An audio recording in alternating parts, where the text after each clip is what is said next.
Welcome to Pastor's Chat today. Well, we're looking at Psalm 90. In Psalm 90, Moses is praying a prayer, and he is reminding us in this prayer how he made it through life on the journey that he was on with the people of Israel as a leader, a servant leader. And he first acknowledges that God is the everlasting God. God is God. There's none like him. And as he travels, he has made God his home. His home. We're only passing through this world. Our real home is God himself. God breathed into us the breath of life. Our life is in the hands of a living God.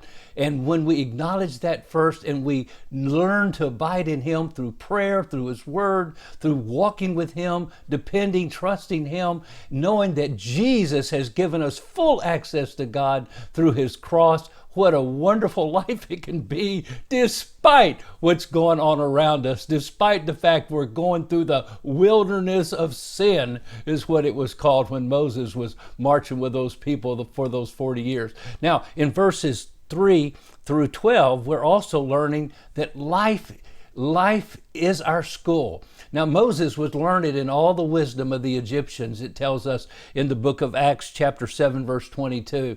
But the greatest school he was in was not in Egypt for 40 years, as he was taught by the wisest people of the world of his time. But the biggest school he went to was the hard knock school, the school of hard knocks, the school where he learned how to trust God in the midst of his trials and troubles. You know, if there were no sin, there'd be no suffering. But because there is sin, we face suffering and difficulties and challenges and disaster and tragedy every day. And several lessons that Moses learned on this journey. The number one lesson is life is brief and it passes very swiftly.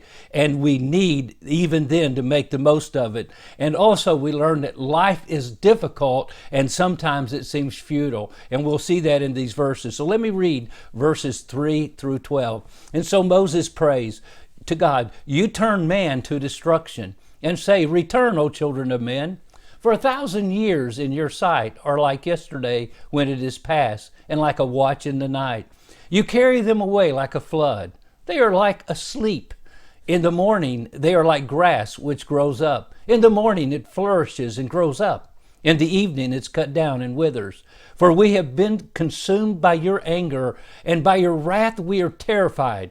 You have set our iniquities before you, our secret sins in the light of your countenance. For all our days have passed away in your wrath. We finish our years like a sigh.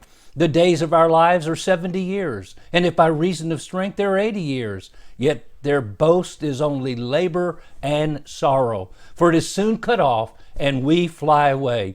Who knows the power of your anger? For as the fear of you, so is your wrath. So teach us to number our days, that we may gain a heart of wisdom." Now, Moses actually reflected back on the day they came to Kadesh Barnea, and that's where the 12 spies went into the land. They came back, 10 of them gave an evil report, which the people believed and refused to obey God and go in and conquer the land and conquer the giants. And because of that, God was upset with his people because of their disobedience and their unbelief. Now, God teaches us in this lesson, in this scripture here before us today, listen, we can only live one day at a time. Now, we number our years. I don't say I'm 5,000, 50,000 days old. I say, well, I'm 72 years old. So we number our years, but what we need to understand in those years, as tough as they can be, as fast as they can go, we can only live one day at a time. One day at a time. That's why he says, so teach us to number our days. Count each day special. Live each day for the glory of God. Live each day committed and surrendered to the will of God in your life.